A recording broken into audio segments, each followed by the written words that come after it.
everyone, welcome to Ini Nunes Okendo YouTube channel. My name is Ini and I'm so glad to have you right here. Okay, thank you so much. So in my previous video, I was just sharing with you my experience, living in Kenya. And by now, if you are an OG in this on this channel, like if you've been watching my other videos, you probably know that I am a Nigerian, but I'm based in Kenya. All right. So I would like to just document my experiences just for the sake of someone else who is probably considering relocating to a different country. It doesn't have to be Kenya and all that, but I believe that most of these experiences that I'm going to be sharing here, or my story or my content right here, will help you to be able to know how to navigate in the new country that you're relocating to, right? Okay, so today is episode 2, and I'm going to be talking about my first time trying Kenyan food, my very first time trying Kenyan food. That's what this video will be all about. So let's get right into it.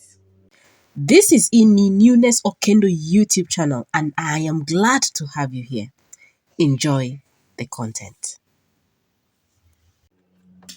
So I remember the very first meal I had in Kenya. When I landed, like when I landed. The good thing with me was that when I first landed, I didn't start off with Kenyan food. I started off with some Nigerian kind of food because I had to stay with my Nigerian family and friends for the first few days that I came into the country. So that still helped me to still feel like I was still in Nigeria. Yeah, so I ate a bit of Nigerian food those first few days. I mean, if you have the ingredients, you can still make something for yourself, right? But then fast forward to now when I had to relocate back to now school, because that was the main reason why I came to Kenya in the first place, coming as a student. So now I am in school, and there is no Nigerian food in school now anymore, except now for the ingredients I carried back at home, right? So I reality checks in, and I remember the first time we went to the dining hall. I mean, the school dining hall, and of course you're new, so you have to you have to learn how they do things there. Okay, of course the school also has their own culture and everything. So anyway, fast forward, we go to the dining, and the first food I remember I was given that day was something called chapati. So I remember seeing these chapatis, being given to everyone. Of course, the people live. So of course, you make a queue. So there was a queue. So everybody formed a line, and we are moving, line by line. So when it got to the person in front of me, I saw them put chapati in the person's plate. So I was like, I like that. That's pancake. Oh wow, they have pancake here. Amazing. That was what I thought. So immediately I assumed that chapati was pancake until it landed on my plate, and I went to sit down. I was like, this pancake looks different. That's what was going through my mind. Of course, pancake with other food. I think there was rice. It was chapati, rice, and some beef stew. Then yeah, so the chapati was where my focus was, because I mean rice, I'm aware of rice, I know meat, yeah, but then chapati, I was mistaking it to be pancake. So I was like, this pancake looks different. I would like to taste it. So I got to my seat and I sat down, and of course, the first thing I wanted to start with was the pancake, right? So I started with the pancake, and it tasted very differently. Like I was like, no, this is not pancake that I know. So for some days, I kept calling it pancake, and I started asking my Kenyan friends. Then, I was like, this pancake looks different. What is it made of? So they're like, no, that's not pancake. This is chapati. Okay, so I was like, oh, chapati, like it's made of what? So they told me. So I was like, so this is not pancake. They said no, pancake is very different. And later on, in my stay there, in my stay in Kenya, I now came to taste pancake, because the school were not giving us pancake at some point. They didn't give us pancake at some point. So at some point, I got to taste pancake somewhere else. So I was like, oh, that's true. That was not pancake. That was actually chapati. So that was my first experience with that particular food, chapati. But I got to like it. I felt like it's okay. It's not bad. I mean, it's nice. And fast forward to right now, chapati is actually one of my favorite meals when it comes to Kenyan meals, right? So basically my experience with chapati, I assumed it to be pancake, then had to taste it, and then had to be convinced that it is not pancake, or this is not a different version of pancake, that it's called chapati, and then learning the process of how it's being made, and now getting to actually eat it and like it, and I don't mind it at all. That was my first experience when it came to pancake. The other culture shock I had was with the ugali. Now, where I come from, our own version of ugali is not hard. We have things, we have swallows like gari, we have semolina, we have poundo, we have amala, we have different kinds of swallow, fufu, and all of that. But then the one for Kenya was very different. It was, number one, it was very hard, like literally hard, like it was hard, and that's how it is described, as it is ready, like to be ready when it is hard like that. So I had a bit of a struggle with how am I supposed to swallow this hard thing, into my stomach and all of that. I mean, and I'm used to gari being soft, even fufu is soft, and all of that. So that was a bit of a culture shock, but anyway, it's their staple food here. If you just have to love ugali, because it's actually one of their staple food.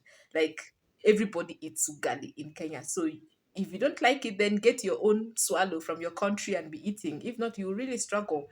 So I got to, I just had to adjust to it and the taste and the texture of it. And today I eat it and I like it and I don't have a problem with it. But my first experience, or my first encounter with it, was that, oh my gosh, it's hard. And also seeing the way the Kenyans were eating it, like they could actually just eat it the way it is. I'm like, it doesn't even have a taste, and all that. Why are you guys enjoying it? And there's some people who even eat it with milk. And so many other things that were like a culture shock to me, from where I came from. But like I said, you have to adjust to it, because it's one of their staple food here. The third food that I want to also tell you about, okay, two more, then we round up the video. The third one is githeri. Oh my gosh. The first time I encountered githeri, I was like, wow, this is creative. That's actually what came to my mind. It's creative and it's actually healthy, because it's a combination of beans and maize, a combination of beans and maize. Okay, that makes ugali. So I was like, okay, wow, okay, this one is interesting, and it's actually creative and it's actually healthy. That's what came to mind. And I ate it and I liked it. I was like, not bad, I liked it. And I remember I kept telling myself, wow, the next time I go back home, I must make my parents eat this, because I think it's good for them, especially with their age. I believe this is the kind of food that they should also be eating. So I would like to introduce this meal to my parents so that they can also be eating this kind of food, because I think it's healthy for them. My assumption then was, I felt like githeri was for the elderly people, not really for the young people. Yeah, so that's the impression I had, but I liked it. The fourth one, and for the purpose of this video, the last one I want to talk about is milk. Milk was a culture shock, and I think at some point it still is for me right now. Like, Kenyans have liquid milk, fresh liquid milk, to for lack of a better word, directly from the cow. Oh my gosh, that was a culture shock for me, because from where I come from, we are used to powdered milk. Okay, powdered milk, it's already been processed and all that, so we're used to powdered milk, and the liquid milk we have is pig milk. Okay, which has already been kind of like processed, I would say. But then coming to Kenya and seeing raw fresh milk, in fact, some people directly from the cow, and I'm like, what? This is what we drink? Oh my gosh. I struggled with, liquid milk. I struggled with the fresh milk, because I used to feel like I'm tasting the cow as I drink it, and I'm like, okay, wow. I don't like fresh milk. I want powdered milk. I used to struggle with it a lot, a lot, a lot. I remember when I would go to visit people or go to someone's house, or and then I'm offered liquid milk. I used to struggle to drink it, but at the same time, you cannot tell someone you don't want, because tea is a form of, welcome in Kenya. Like, you go to someone's home, one of the things that you'll be offered, or you should be ready to take, is tea, and tea with milk, of course, because they have a lot of milk in Kenya. So most of the time, we'll go to visit someone, and when I say we, me and my Kenyan friend, so we would go together to visit someone, and then we are given tea. I used to struggle to drink. I remember one time I went with my friend to his home in the village. I went with him to his home in the village, to visit his parents. And we offered milk. And where he comes from, milk is like in excess, like a lot of milk. And they even have a cow. Okay, then they had a cow. I don't know now, but they had a cow, and the mom actually went that morning and milked, the cow that morning, and then they made tea that very early in the morning. Oh my gosh, I was like, how am I going to do this so that I don't make these people feel like I'm rejecting their food, but at the same time I don't drink something that I don't like. So the good thing is my friend kind of understood where I came from, like my where I came from in terms of how I feel about liquid milk. So he knew I just didn't like liquid milk at all. I don't drink at all, and all that. So he understood. That was now the good thing. So he understood that part. So that really helped me a lot. So I was given a cup of tea. He was given a cup of tea, and we're sitting together. And we're just talking with the parents. So at some point when the parents would attend to something else, I would turn to him. I was like, I'm struggling to drink this milk. I don't know what to do. So we now agreed, you know what? When they look away, just pour the milk into my cup and I'll drink it for you. Then you just pretend like you're drinking. I know, right? So he quickly drank his, so it so that his cup is empty. So we're just talking with the parents. They didn't even know what was happening, but both of us we had an agreement. So immediately the parents looked away. They were addressing something else. Oh my gosh! I poured all the tea into his cup, and I said pretending like I'm drinking my own tea, but I was literally having an empty cup. Then he drank the tea. So basically, he drank 2 cups of tea, and I drank nothing because I honestly was. It was really a struggle those first few years in Kenya. But right now, I've kind of adjusted to it. Right now, I don't mind. Actually, I drink milk, Kenyan milk. And one thing I came to discover is that it's actually very healthy. In fact, it's the best. It's the best. Drinking the fresh milk directly, like the one that you can clearly see. This one is not has not been diluted with chemicals and things and all of that. It's actually fresh from the cow. You just bring it, you boil it very well until it's well boiled, and then you make your tea out of it, or you even drink it like that. It's actually very healthy. I give it to my children, and I also drink. Though literally okay, naturally I'm not a fan of tea, but I do not mind. Like if I go to someone's home and I'm offered tea, nowadays I drink. But those days I would not drink. If I would just say I don't want tea, and if it's a must, give me black tea, like tea without milk. Yeah, yeah. But right now I do drink. I even make tea in my house because I mean, if I'm hosting friends or people coming to visit me, I mean, tea, like I told you, tea is one of the ways you use to welcome visitors in Kenya. Like literally, you just have to give someone tea at some point in their visit. So I do make tea in my house. My children drink tea. My husband drinks tea. I also take tea. So yeah, so I have adjusted to it. What am I trying to say? At some point, you may not like the food in that new country that you're relocating to. But I would like to encourage you or advise you that you may need to adjust to it. You cannot just say, I don't want, I don't want, I don't want. If you keep rejecting their food, those people feel like you're rejecting them.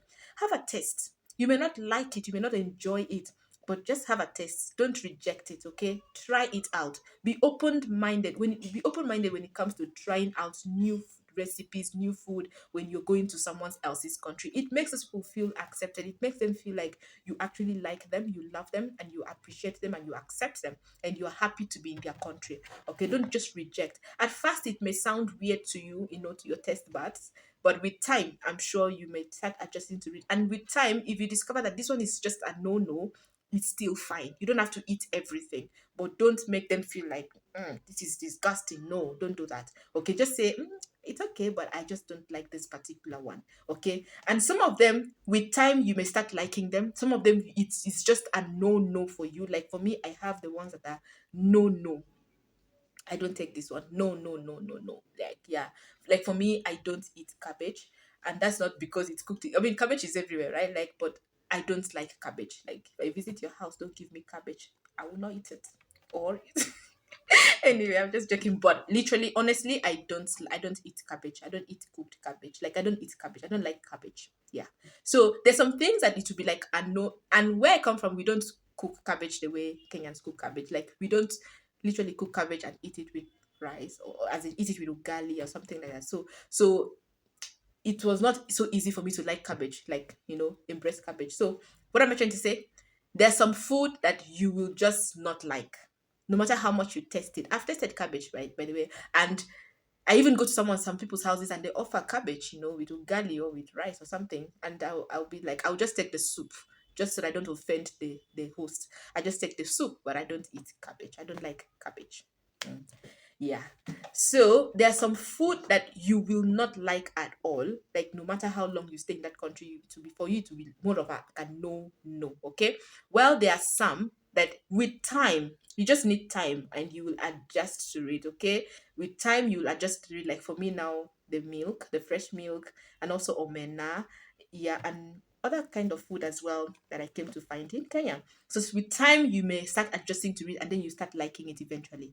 But there's some that from the word go, you're like, wow, I like this one. This tastes good. This tastes good. This is so nice. You like it, instantly. So whichever face it is you find with the food that you're gonna face in that country, do it gracefully, okay? Don't make anybody feel so bad. Don't make anyone feel bad, and at the same time, don't make it look like you're disgusted by their food, because even your own food, some people would not like it. Like I have Kenyan friends who have gotten to taste some of our Nigerian food. There's some that they don't like, and there's some that they like. The same even with my husband. There's some of our Nigerian food that he really loves. Like he loves literally. In fact, he asks me, he will tell me to cook it, and all that. Yeah, but there's some that he's like, this one I don't like this one. I don't enjoy this one. And it's fine. It's fine. It's fine. You don't take offense, it's fine. And that's the beauty with that comes with food. Some people like it, some they don't like it. But don't bring it out in a way that makes the other person feel offended. Like